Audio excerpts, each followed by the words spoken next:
Buenas tardes. Mi nombre es Abraham Benchio, soy el presidente de la Comisión Cultural de LICRA, la Liga Internacional contra el Racismo y Antisemitismo, y les voy a acompañar durante esta visita a la casa de Émile Zola, Museo Dreyfus. Actualmente nos encontramos en el salón de Émile Zola. Delante mía, que no podéis verlo, está la mesa de billar, a mi izquierda la chimenea y objetos que Émile Zola iba coleccionando. Por ejemplo, aquí instrumentos de música, aunque él no tocara música, pero coleccionaba los instrumentos, y a mi izquierda instrumentos para la cacería en África, y él iba coleccionando esas armas. En fin, una casa burguesa, una casa de hombre que había ganado bastante dinero con su obra literaria, e iba aumentando y agrandando su casa a medida que los derechos de autor caían novela tras novela. La importancia de Zola en la literatura universal y en la literatura francesa, obviamente, es inmensa, pero no es únicamente una importancia literaria. Literaria sí, como le decía, obviamente es el jefe de fila del movimiento naturalista, que viene después del movimiento realista de los Flaubert, Maupassant, etc. Y desde este punto de vista, él inaugura una manera de describir la realidad social, humana, con mucho realismo, efectivamente, incluso se podría decir cierta brutalidad, que le atrajo a muchos enemigos, muchísimos, que les parecía que el estilo de Zola era un estilo vulgar, para no decir obsceno. Bueno, es un hito, una etapa muy importante en la historia de la literatura francesa, pero la importancia de Zola va mucho más allá. Se puede decir que Zola inaugura una categoría de personas que hasta ese momento no existían, que son los intelectuales. La primera vez que se utiliza la palabra intelectuales fue en Francia, y fue en torno a Zola por causa del asunto Dreyfus, del cual vamos a hablar un poco más tarde. Claro que intelectuales, para decirlo con cierto anacronismo, intelectuales comprometidos siempre los hubo desde la antigüedad, y el más conocido en Francia, el predecesor, vamos a decir, de Émile Zola, es probablemente Voltaire. Voltaire en el siglo XVIII, cuando defiende las ideas de tolerancia, que defiende a protestantes asesinados por causa de su fe religiosa, etc., se puede decir que es un intelectual comprometido, pero está solo, es un personaje aislado. No se puede decir que Voltaire inaugure una figura que haga émulos, que haga discípulos, que constituya un verdadero movimiento. Para eso hay que esperar ese momento del siglo XIX, los años 1890 y pico, cuando Émile Zola descubre la inocencia de Dreyfus, le convencen el hermano de Dreyfus, Charles Péguy, Bernard Lazare, los primeros partidarios defensores de Dreyfus, le convencen de la inocencia del capitán, y Zola se va a volcar enteramente a la defensa de este oficial francés injustamente acusado.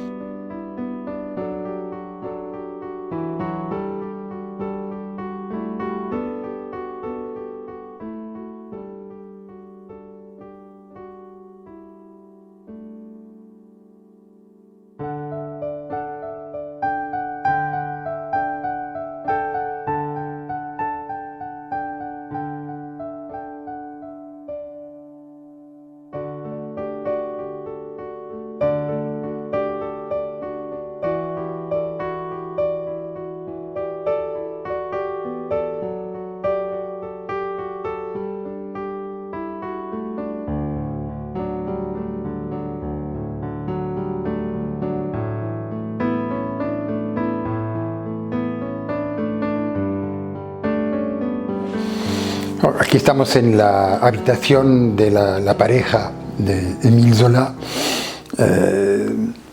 Aquí probablemente vivía con su mujer Alexandrine. Es curioso hacer observar que Alexandrine, la mujer de Émile Zola, crió a sus hijos como si fueran suyos y no lo eran, puesto que Alexandrine no podía tener hijos y los hijos de Émile Zola son en realidad los que tuvo con su amante que había instalado a pocos metros de esta misma casa. Y Alexandrine había aceptado, según parece, esta situación con gran entereza y devoción hacia el gran escritor que era su marido.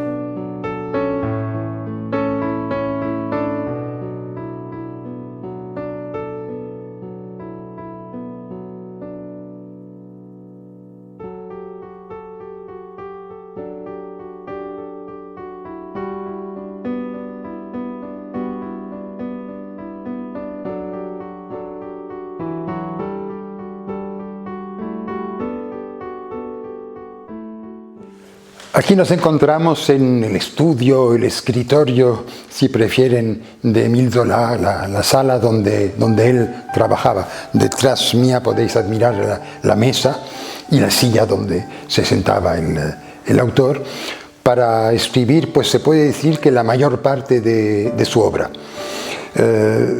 Émile Zola siempre fue un trabajador empedernido. Su lema era una locución latina, nulla dies sine linea, una expresión que se atribuye a Plinio el Viejo y que significa ningún día sin una línea, y efectivamente nunca dejó pasar un día sin escribir algo. Es un escritor muy prolijo, pero se puede decir que su obra más importante, más conocida y de mayor alcance, pero también de mayor envergadura en número de páginas, es el ciclo de Rougon-Macquart. Les Rougon-Macquart es una familia que resulta de la unión de Rougon y de Macquart, dos familias que se unen, y luego se sigue esa familia durante varias generaciones. Y es para Émile Zola la posibilidad, la ocasión de ilustrar, de dar cuerpo a sus teorías sobre la reproducción social, sobre toda la fenomenología de la sociedad contemporánea, que es su tema de predilección. Por eso se le llama naturalista, puesto que en Le Rougon-Macquart él intenta plasmar toda la historia del siglo en el que él vive a través de personajes muy distintos. Realmente uno es minero en el fondo de una mina absolutamente pobre del norte de Francia, otro es un banquero riquísimo, etc. Se mueven en ambientes sociales muy distintos unos de los otros, pero pertenecen a la misma familia, tienen algunos rasgos que son idénticos, hay una especie de herencia, estamos mucho antes, claro, del descubrimiento del ADN y, en fin, de las leyes de la genética, pero ya Zola está imaginando cómo se transmiten los caracteres genéticos, pero sobre todo los caracteres sociales de una generación a otra. Eso es el fundamento de su teoría naturalista y es el fundamento científico, pseudocientífico de su novela, de su ciclo de novelas Le Rougon-Macquart. Todo el mundo conoce, claro, algunas de las obras principales del ciclo, L'Assommoir, Germinal, La Bête Humaine sobre una locomotora, etc. Hay muchísimos más títulos que le dieron la gloria literaria, efectivamente, a Émile Zola, antes incluso que pudiera hacerse famoso en el mundo intelectual y de la militancia política o ideológica con el asunto Dreyfus.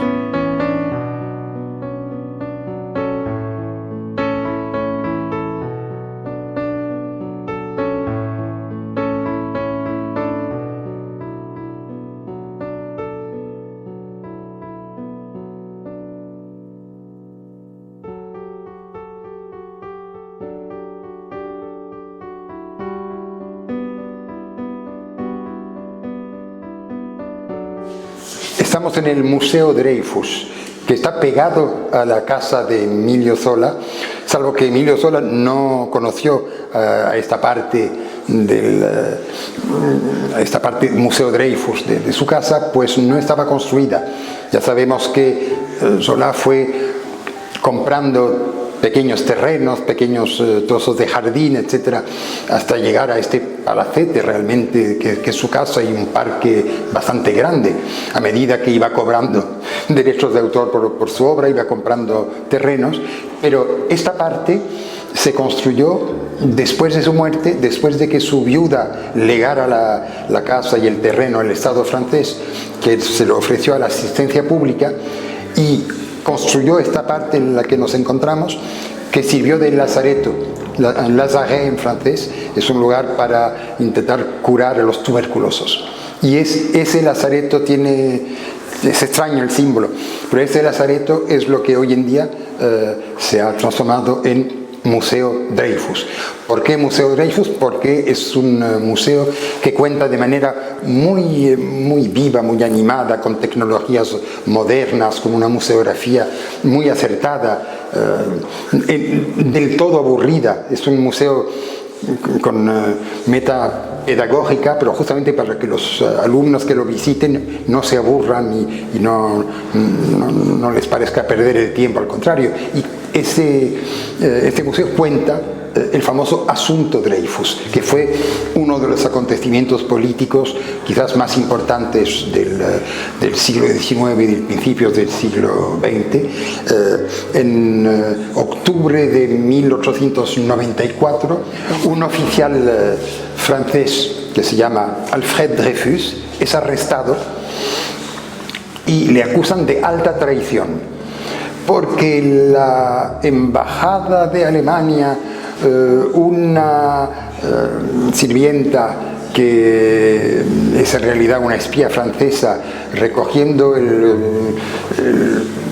uno de los despachos el cubo de la basura, descubre unos papeles que atestiguan de una traición de un oficial francés en contra del ejército francés, y alguien en el Estado Mayor francés cree reconocer en la escritura de ese papel tirado a la basura en la embajada de Alemania, la escritura de Alfred Dreyfus. Y con ese motivo absurdo, porque además de ser falso era muy poca cosa, se le acusa de alta traición, se le juzga, se le desgrada, se le manda a presidio a la Isla del Diablo por un tiempo larguísimo, indefinido, no sé.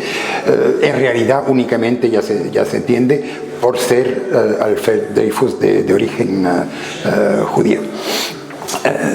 Es una de las primeras manifestaciones realmente de masa importantes del antisemitismo en Francia después de la emancipación.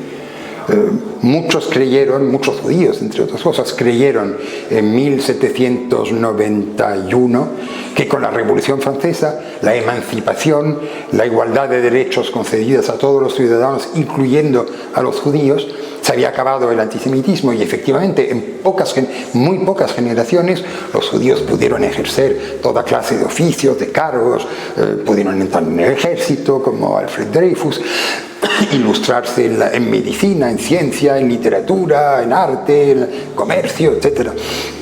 Y estamos en 1894 y se ve que, al contrario, el viejo antisemitismo medieval, el de siempre, se ha vuelto a despertar, y Dreyfus es condenado de la manera más brutal, siendo él inocente, primero a la degradación. Todo el mundo conoce esas imágenes terribles del oficial francés rompiendo la espada de Dreyfus en el centro de la escuela militar francesa para deshonrar a Dreyfus y luego mandarle, como lo digo, a presidio en un sitio donde la gente normalmente se moría al cabo de pocos años por los malos tratos, el clima, etc.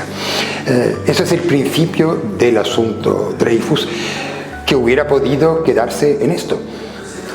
Un error judicial más, entre tantos que hubieron en la historia, un oficial condenado injustamente, pero rápidamente, gracias a la labor, primero, del hermano de Dreyfus, Mathieu Dreyfus, que luchó incansablemente y hasta el final para obtener la rehabilitación de su hermano, con personajes como Bernard Lazare, que tiene un mérito inmenso, porque Bernard Lazare era todo lo contrario de Alfred Dreyfus. Era anarquista cuando Alfred Dreyfus era un hombre conservador, odiaba la cosa militar y el nacionalismo, etc., cuando Alfred Dreyfus era un oficial del ejército francés. En fin, Bernard Lazare tenía todos los motivos necesarios para desinteresarse del asunto, no interesarse por el asunto en todo caso, y no militar por la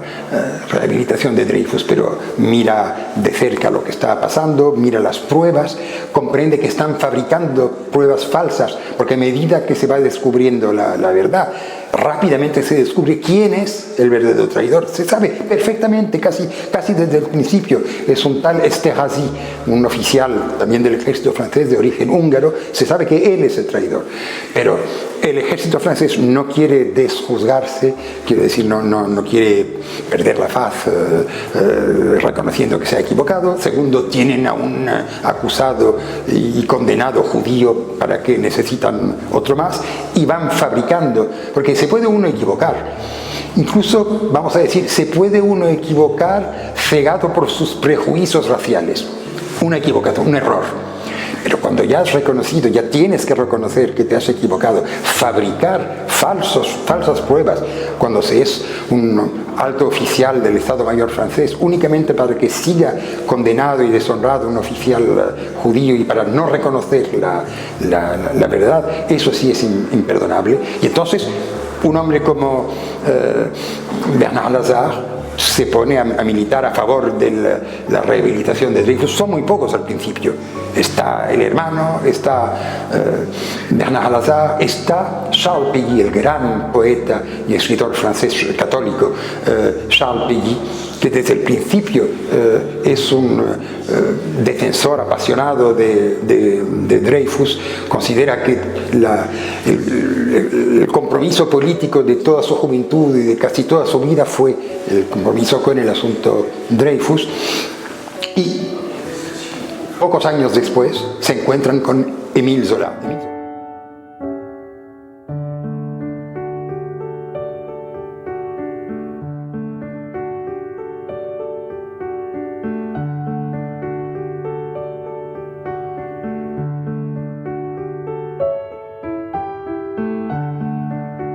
Pues estamos el 13 de enero de 1898 y es el momento en que Émile Zola publica en el diario socialista L'Aurore, el diario de Georges Clemenceau, publica su famoso artículo J'accuse, acuso, lettre au président de la République, carta al presidente de la República, Félix Faure.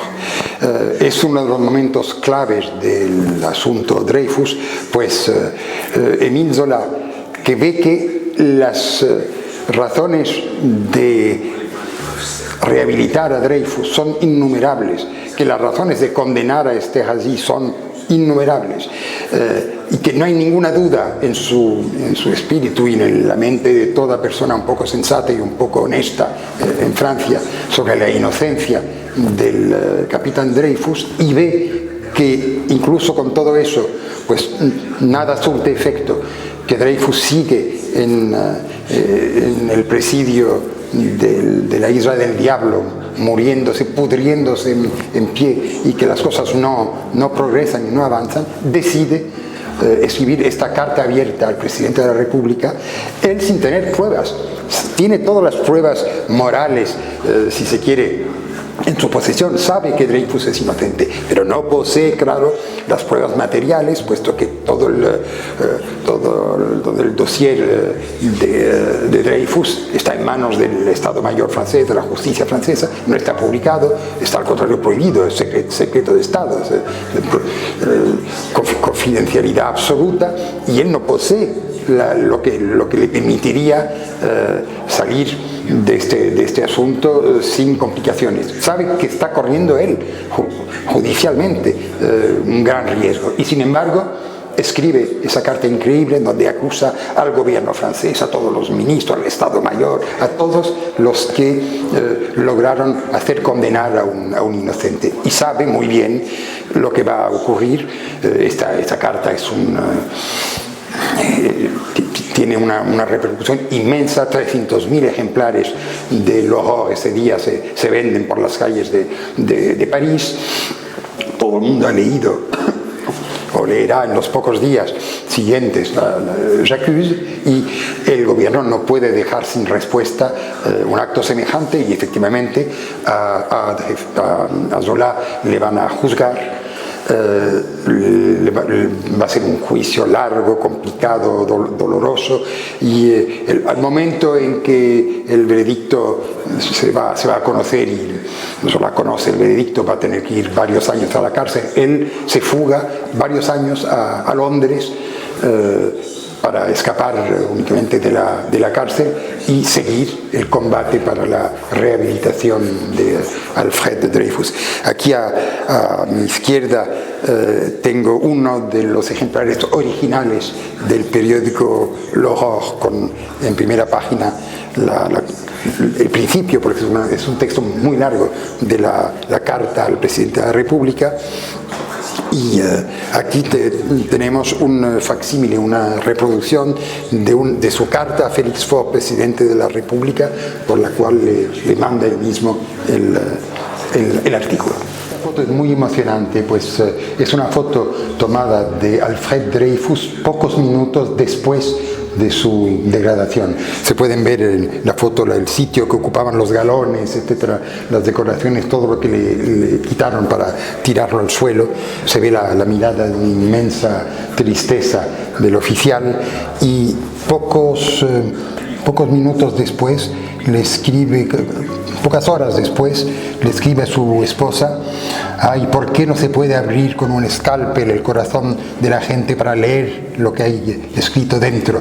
Toda la gente buena que me hubieran visto pasar hubieran leído, grabado en caracteres de oro: este hombre es un hombre de honor. Pero yo les entiendo bien. En su lugar tampoco hubiera podido contener mi desprecio a la vista de un oficial que te dicen que es un traidor. Pero hélas, y es lo más trágico del asunto, es que ese traidor no soy yo.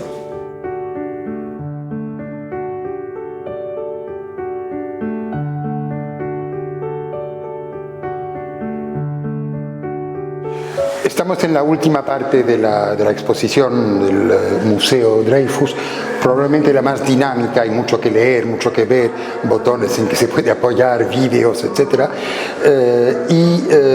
Es una parte que nos habla de la repercusión mundial, se puede decir, del asunto Dreyfus, cómo después del primer tribunal militar que le condenó al presidio, después del segundo tribunal militar, el de Rennes, en Bretaña, que volvió a condenarle por alta traición cuando ya estaban reunidas absolutamente todas las pruebas de su inocencia, pero con circunstancias atenuantes, dice el veredicto, cosa grotesca, no tiene sentido. ¿Cómo se puede ser culpable de alta traición con circunstancias atenuantes? Era únicamente para que no volviera a la isla del diablo, porque esto hubiera podido acarrear una revolución en Francia, y para que el presidente de la República pudiera poco tiempo después otorgarle su gracia. Pero esto, claro, no era suficiente. Dreyfus no podía contentarse con la gracia del presidente de la República, y tuvo que esperar varios años, 1906, para su plena y total rehabilitación, y que le devolvieran parte del grado militar al cual hubiera podido acceder si no hubiera pasado tantos años en el presidio. Le hicieron coronel cuando él hasta ahora había sido capitán. Se sabe hoy en día que el grado con el cual hubiera tenido que morir el capitán Dreyfus, luego coronel, que sabrán que se alistó para la Primera Guerra Mundial cuando estalló, es el grado de general. Y hay una petición actualmente en Francia para pedirle al presidente de la República que otorgue a Dreyfus el grado de general a título póstumo como símbolo de reparación de lo que había ocurrido. Las repercusiones después de la rehabilitación y después de todo este largo calvario de Alfred Dreyfus son múltiples. Se pueden ver la parte negativa. El asunto de Dreyfus, como lo dije hace un momento, es el acto de nacimiento del antisemitismo moderno después de la Revolución Francesa, después de la emancipación. Se oyen cosas durante el asunto de Dreyfus, se ven dibujos, se leen textos que despiertan en nosotros un sentimiento de horror porque anticipan lo que va a ser el antisemitismo hitleriano, el nazismo, los campos de concentración, etc. Todo está ya contenido, por lo menos esbozado en fórmulas y en juicios que se leen y que se ven en el momento del asunto Dreyfus. O sea, realmente el nacimiento del antisemitismo moderno, con diarios cuyo título, cuyo nombre es El Antisemita, el periódico antijudío, etc. Se puede ver también de otra manera. Por ejemplo, se sabe que un periodista austriaco, periodista y hombre de teatro muy famoso en Austria, que asiste al primer juicio contra Dreyfus y asiste a su degradación, es Theodor Herzl. Y Theodor Herzl, al contemplar esta escena, piensa que en realidad no hay solución para el pueblo judío en la diáspora. Está claro que si un oficial francés de origen alsaciano que ha elegido Francia contra Alemania, o sea, que su familia se ha exiliado de Alsacia hacia el centro de Francia para no ser alemanes, y se le acusa de traición a favor de Alemania y sin pruebas, o mejor dicho, con pruebas que prueban lo contrario, se le condena. Esto significa que el antisemitismo nunca va a morir y que no hay solución. Y entonces Herzl tiene la idea de lo que va a ser el movimiento sionista. Va a decir que la única solución para el pueblo judío pues es la vuelta a Sion, la vuelta a Jerusalén, a la tierra de Israel, y ser independientes en un país en que, como él decía, no pudiera haber antisemitismo porque la mayoría de la población sería judía y no podría votar leyes antisemitas. Y al mismo tiempo hay otra clase de reacciones. Y la que más ilustrativa se me ocurre es la del padre de Emmanuel Levinas, el famoso filósofo Emmanuel Levinas, nacido en Lituania, pero que estudió filosofía y hizo toda su carrera filosófica en Francia.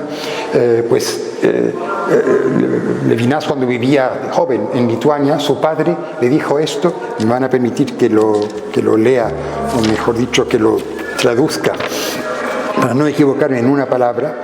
Le dijo al padre: un país que se desgarra para salvar el honor de un pequeño oficial judío es un país donde hay que ir rápidamente.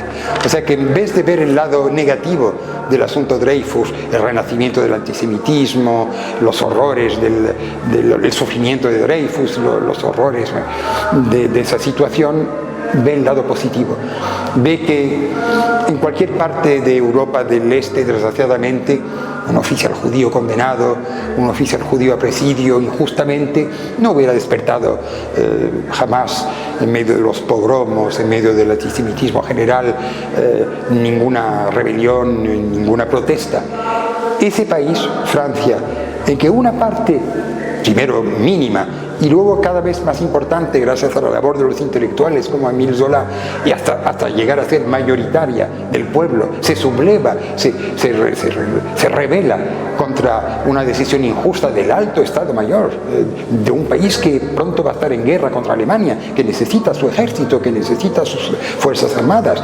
Hay que tener mucho valor o mucho amor a la democracia y a la justicia para en esas circunstancias rebelarse contra ese juicio de iniquidad y de injusticia, y abogar por la rehabilitación de Dreyfus. Y el padre de Levinas, de manera muy acertada, dice: es a ese país que quiero irme para que tú, mi hijo, puedas vivir en hombre libre.